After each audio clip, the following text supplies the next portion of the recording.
Hi guys, in this video I'll be making a wooden coffee tamper on a lathe. Right, so first off, dimensions. This is the Sage razor. This comes with every machine, and you put it on your portafilter and spins it in a circle. I'll import a video at some point, and it makes sure your coffee is packed enough, basically. Make sure it's deep enough, has enough, so when you pour it, it gives you the perfect espresso. You might not have known that. So we're going to be using this to design our tamper off. One thing you might know is this will be the exact diameter of the portafilter, which is one measurement we'll be using. Now this comes out to exactly 53, you can see here, 53 millimeters on the dot, a depth of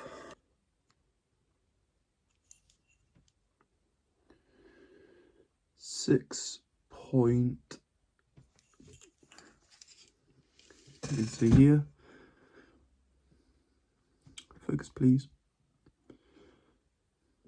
Anyway, 6.6 millimeters deep, and that will form the base ring of our coffee tamper. Now, the handle is subjective to how big you want the handle to be, and I have quite large hands, so I will need a fairly large handle.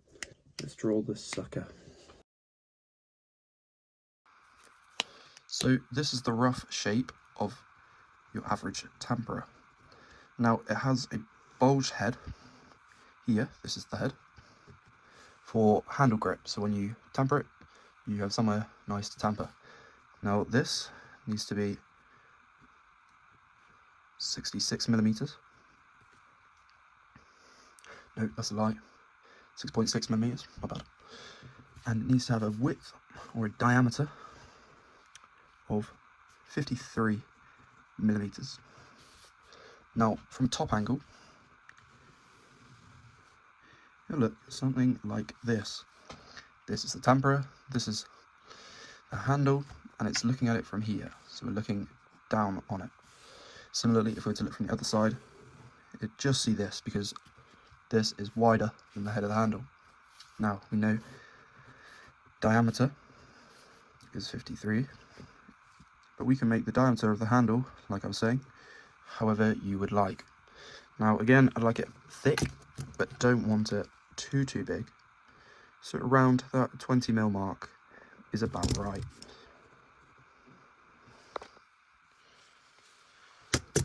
Now we have this, we have two problems to sort out now. We've got the length of the handle, so this is just the handle, this is not including the base. And again, we want it to be long, but we also want it in proportion. And typically, they're about 60 to 80mm. So we're going to do a 75mm handle, which is about that. Now, on the lathe, this is made pretty simple, because it'll be symmetrical, as can be shown with these drawings here, to show it's symmetrical. Yeah, lathe, we can use vernier calipers to make sure this is accurate. Now, the most important bit is this base. If the base is wrong, the rest of it won't work, so that needs to be spot on. But this has a little bit of tolerance, as it's just purely for comfort. Again, it'll all be based around the Sage razor. Oh, 54mm, no, slightly different. Anyway, it's all about the Sage razor, so yeah. Right, so this is the woodshed. As you can see, there's a lot of stuff in there. Let's make this a bit bigger. Anyway, we've currently got a lot of stuff in here, so let's clean it out.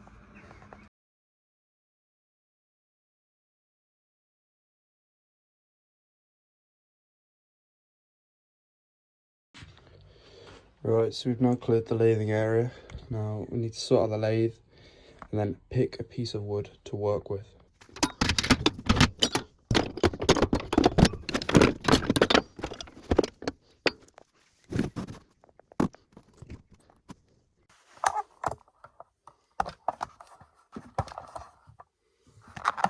Now, if we have a look at our drawing, we said we wanted 75 plus 66. This is about 81 mil of wood we need.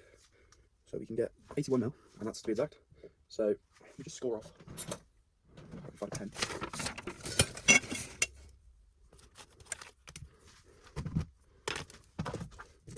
Right, so we can just score off the bit we want. Here we are, you can see 2 lines, the maximum min, and you can also check it's way larger than the 53 mil we need, which is perfect.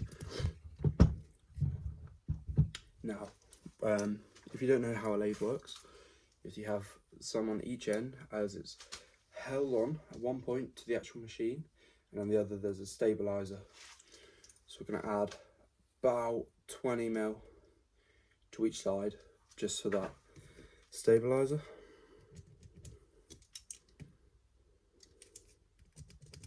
And on the side with the base, we're going to add an extra 20 mil just so when we add the screws in to keep it safe, it stays nice and firm.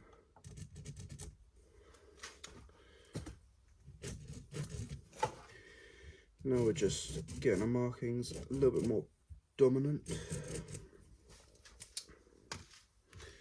Here we are, so that's where the actual bit's going to be cut from, and here is where we're going to cut now to make sure we have enough.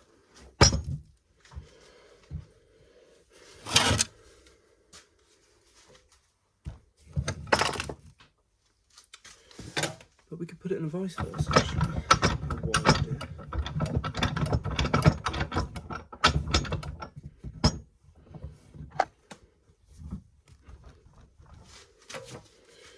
Let's cut.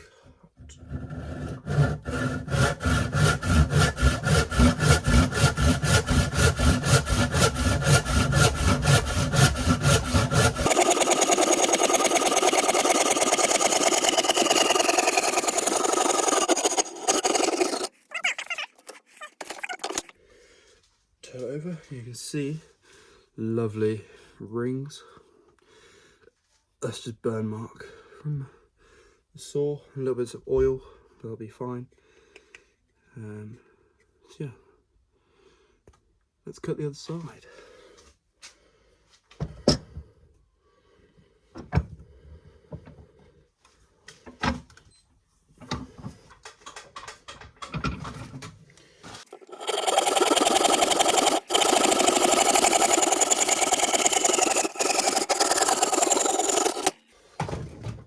There we go, there's the second side. And that is the log we're going to lathe the tamper from. Right, now you need to drill a hole in the middle because on the lathe it's held centrally by one point. Now there's a lot of different ways you can mark the middle. Most typically is just do this.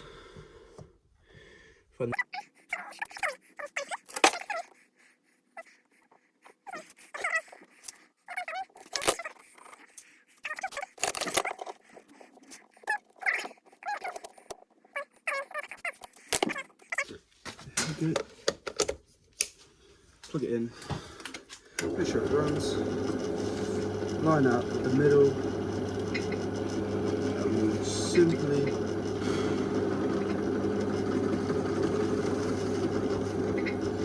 just drill a small hole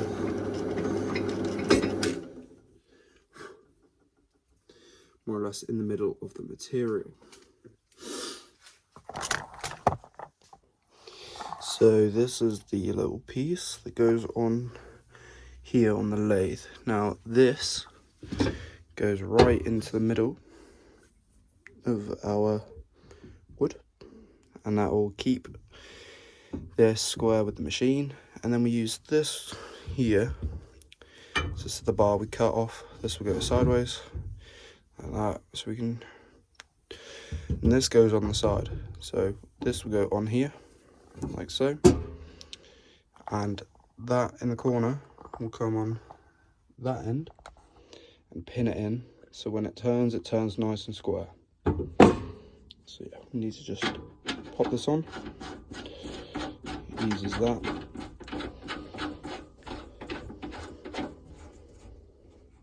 And you can hand tighten with a wrench by holding it here whilst tightening. And then we get this on and we'll get that on.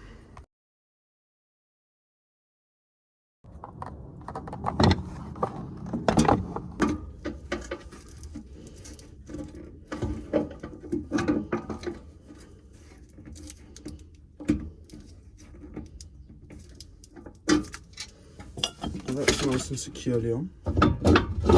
Move this into position. Loosen this. We just loosen it. And you get it to the height and distance you want it. Tie it back up. Give it a few whacks. Lock into place with the lever underneath. There we go. And then we lock. Here we go, here is it all set up. We got it in nicely, spinning very well. Got a nice knot here, but that won't take too much to get through. This side's going to be the actual tamper that's on the coffee. This side will be the handle. Again, you can see on marks that we've made a little bit of tolerance. We're actually going to start cutting on this line.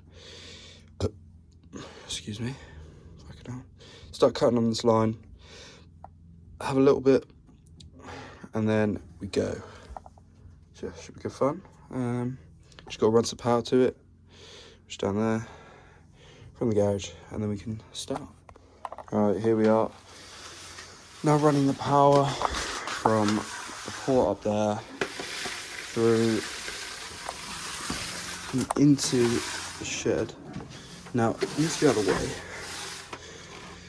so we still have foot room. But yeah.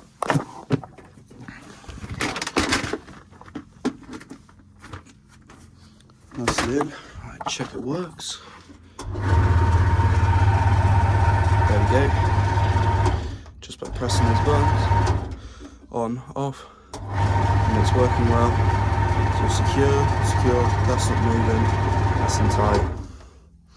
It's a fun place to put you, and then get cracking. Right, so we've got a pencil, we've got our markings, we're going to spin it and get our two markings. And then we're going to keep referring back to the drawing using the vernier calipers to make sure we stay within tolerance. And like we were saying, we need that first head to be absolutely perfect, and everything off is all to preference. So let's go.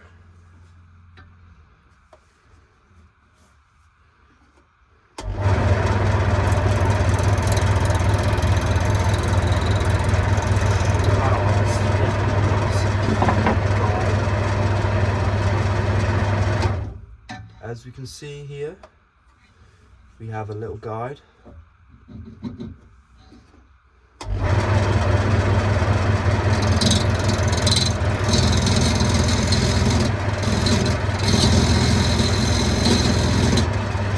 Number one, and then we do the same on the other side.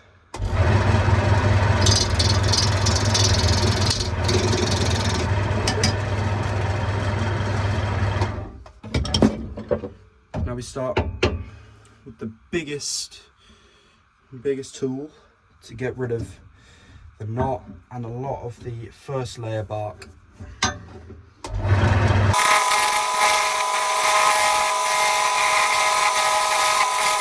Right, we can see where the lines were, nearly there. This is what we want, this light colour, and it's beautifully textured. We just need to get rid of all this bark. This is food safe when you have oil on it. This isn't. So we need to get all of that. We have different tools for it. So we've got this one, which is kind of the main one. But then I've also got a more intricate one, which is a smaller version. But it's still very sharp. But it's a lot more easy to use with the hands.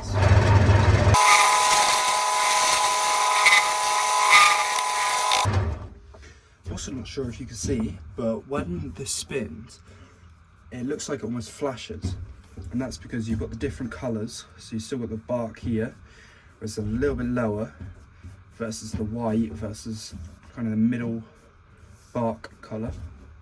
That's what you're seeing when it flashes. So you want it all, when it's spinning, to look like this white colour. None of this. Let's continue.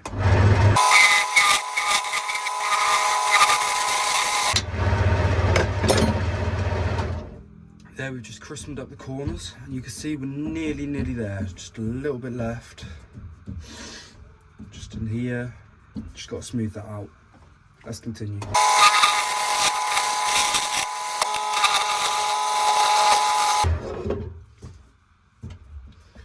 Now you can see again, we just got a tiny little island there.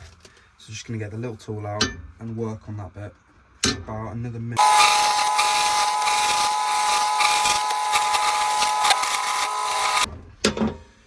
Right, there we go, we are pretty much all done. Just see a little bit of the heart of the, forgot what it's called now. Anyway, you can see just a little bit there, but that'll be fine when we work through it. Tiny bit here, again that'll be removed when we get into the handle. Right, now we need to get our sheet. Right, so if you remember, we've got our sheet here with all the dimensions on it. We're going to mark out the base, so the 6.6, sorry.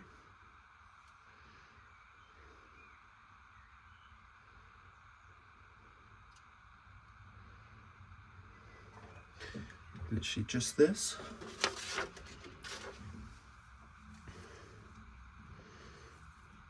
So we're going to go here.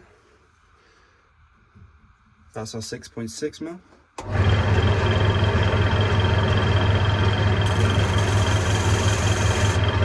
Dominant line in.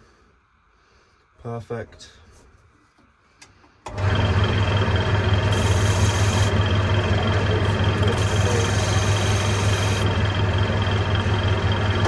Nice. And that gives us the rest of this to work on the rest of the body.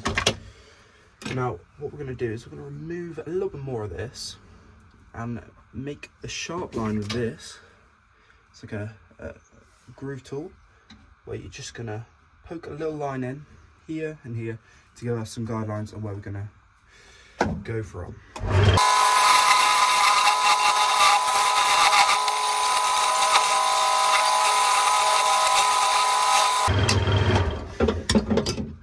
There we go, so here, this thin strip is going to be the base of the press, and then we're going to build this up into the handle.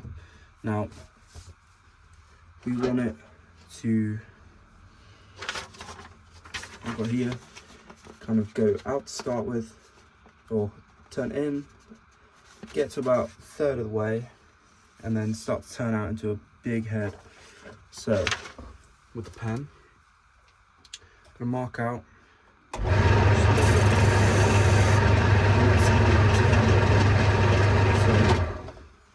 it's going to look something like that, where it goes in and turns out. So we're going to get this tool in there, which will give us a rough middle point, and then we're going to start to measure stuff up afterwards.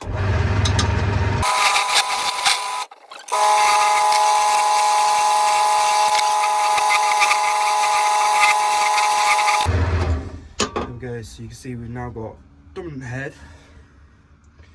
into our body, and then it will come back out. Right, so we are now going to get this middle bit down so we can create the base of the handle, and we will also be taking a little bit out of this so we can make the presser. Well, actually we need to get it down to the right diameter first, which was, we're going to aim for about 55, because when we sand it, that will take it down a lot too. This means we're going to have to keep checking every few seconds. So we want 55. So we need it to perfectly fit this diameter here. Let's go.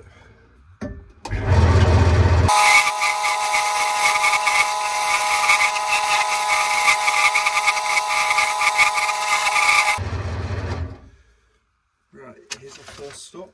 We're at 50 still. I believe we're only just over. Currently sitting at 56, so we want to take about a mil off. 1 mil, it's a very small amount, so we're going to move to the slightly finer one. And we're also going to make a indent where we want the end, and we're going to crispen this up a little bit so we can mark out where we need to be.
Time for another little measure.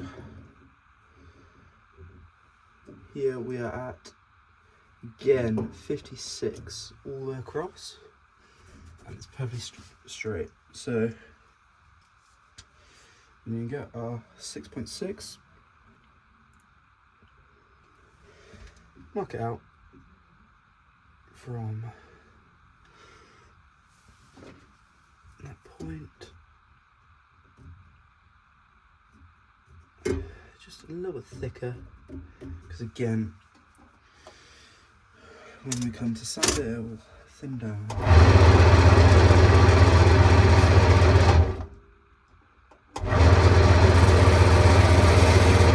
One and 9.2.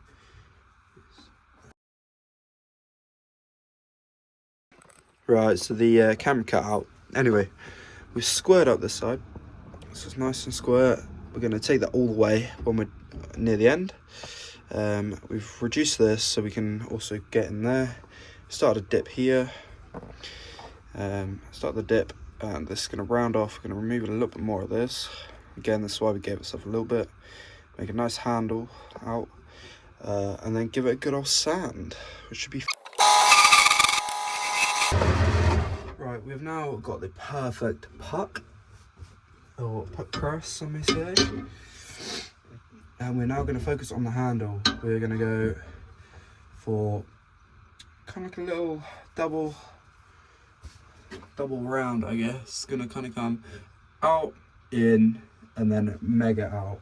I'm going to start by reducing this till about this point. Get all of that cleared. And we're going to attack in, so we get it nice and round here. And then, yeah, gradually build it in.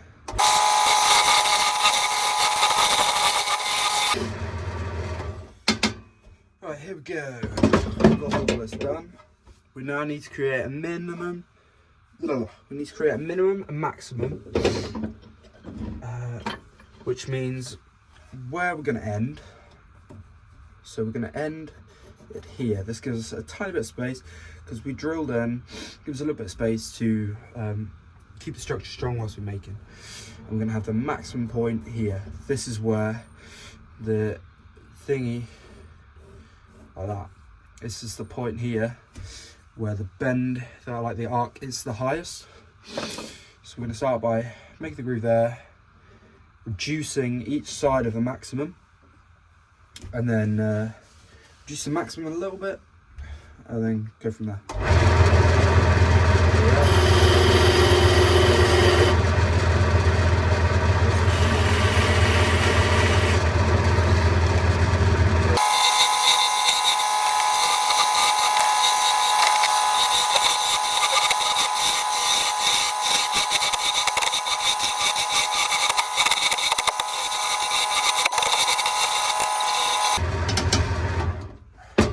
So you start to see it coming in, which is exactly what we want to achieve. We're going to now take some off the other side so we can get that other angle going into the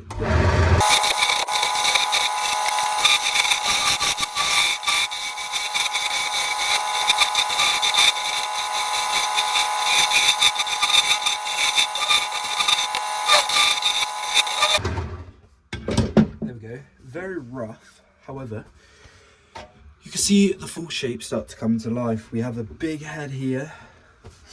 See what size the head is. The head is 60. No, 50, sorry. And the head is 55. So remember, this has to go down just a fraction. But this is almost where I want it. I've got to take some from this 56,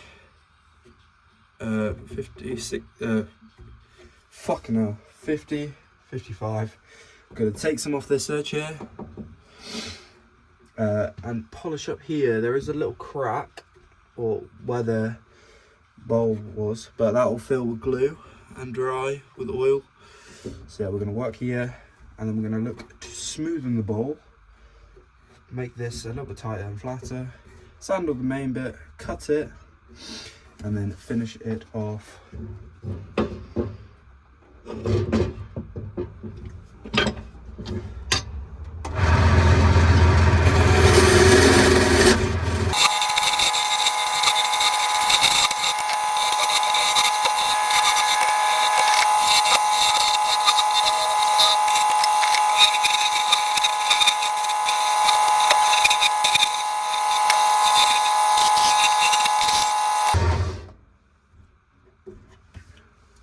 Right, so we've got our final shape. Nice dipped in, we're going to have it squared off at the end, sand that, and sand this other side. So we are going to sand next. Right, so we've got our shape, and now we've got some P80 grit. You can't quite see it. Here's the square P80. And yeah, we're just going to get going on this. After we made a notch on each side to make sure we're nice and clear away, and then the sandpaper should get it nice and smooth. Only 80 grit so far. I think we've got up to about 400, 320 maybe, something like that. So it should be nice and smooth.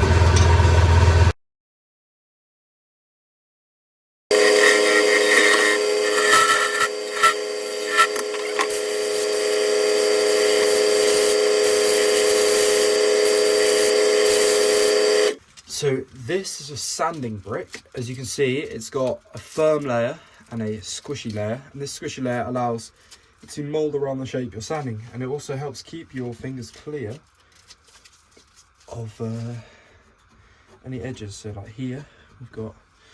Yeah.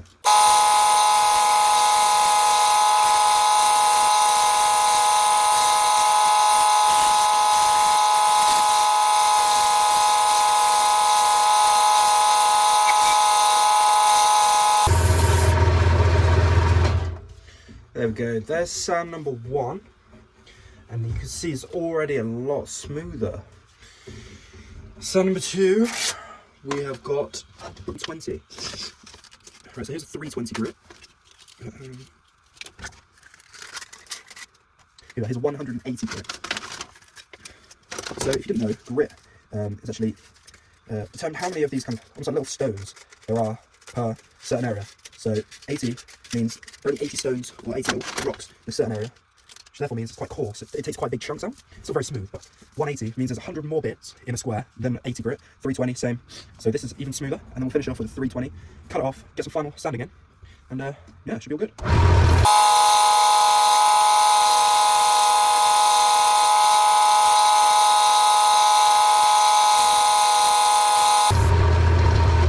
Right, and now that's the 180 grit, and it's already super smooth. You can see the textures and beautiful rings in there.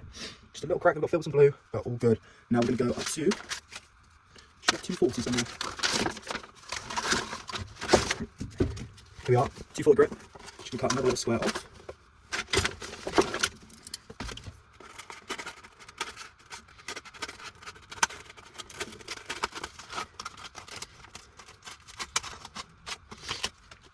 Here we go. Here's our square 240 grit going on the foam side. And now we've sand.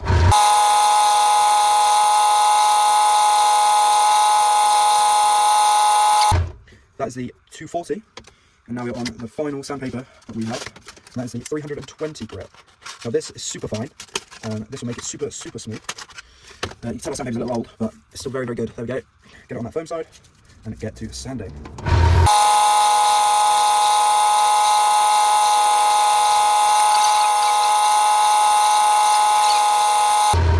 There you go.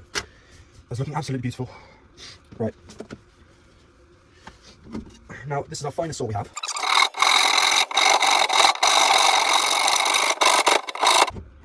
Right. We can take that off, get it out, and take off the end. There we go. Now, this would just need a little bit of sanding or filing, and we will cut off the other side in the other workshop. Alright, so this is our component so far. We've got to just do this little last bit. As you can see, it's just a small overhang. We've also got to cut off this end here. Now, we have our saw, and we're just gonna hold it in the vise. We're gonna do this side. Putting this side in, just so we don't actually damage the concrete.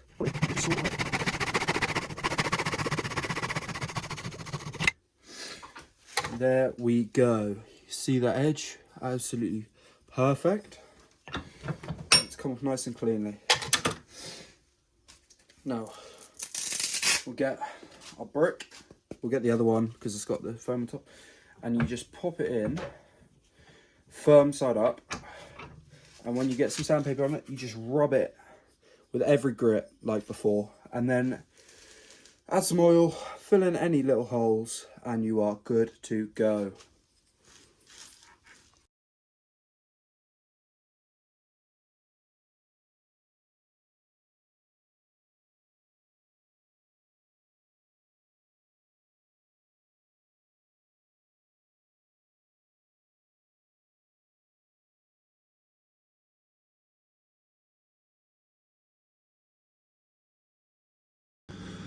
Right, so this is the finished article before oil.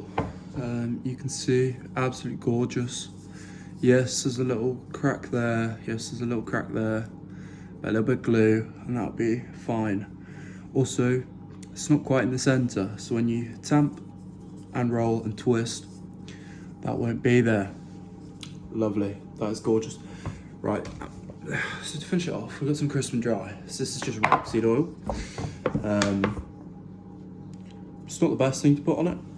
Ideally, you put like a extra virgin olive oil.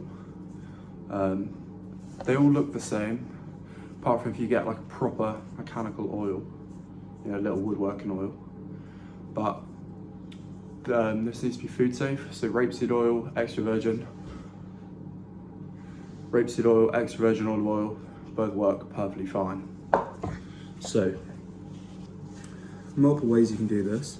You can either pour it directly on, like this, and then you get your tea towel and you kind of wrap it on, or you can direct it straight onto the tea towel like this.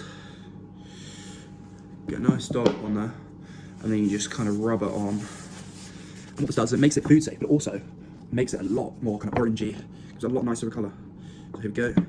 You just kind of rub it on, let the wood absorb the oil. And for the bottom, you can just kind of pour a little bit on and rub it on, just like this. Just let it absorb it. Same with if you've got any kind of holes. Typically you'd fill it with glue, maybe. I actually run out of that kind of glue, so we're just going to drown it in oil and rub it in. Here we go. And you can either let it kind of sit on top and just leave it for a bit, or you can rub it in like I've done to make it dry. There we are. That is so beautiful. You can also add other bits to it, you know, glue a rubber base on the bottom, metal base even. But that is gorgeous. Look at that.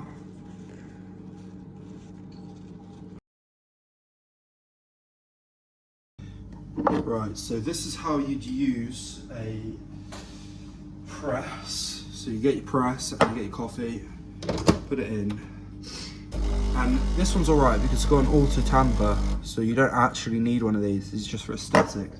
But you pour one of them, do it yourself. You can take it out, and you just simply push down, and then when you're done, give it a little twist and raise, and it should create all around. It's all the same diameter. When it's basically flush, so a little lip, you're ready to twist and raise, and then you have the perfect coffee puck. There we go, and it'll be ready to pour.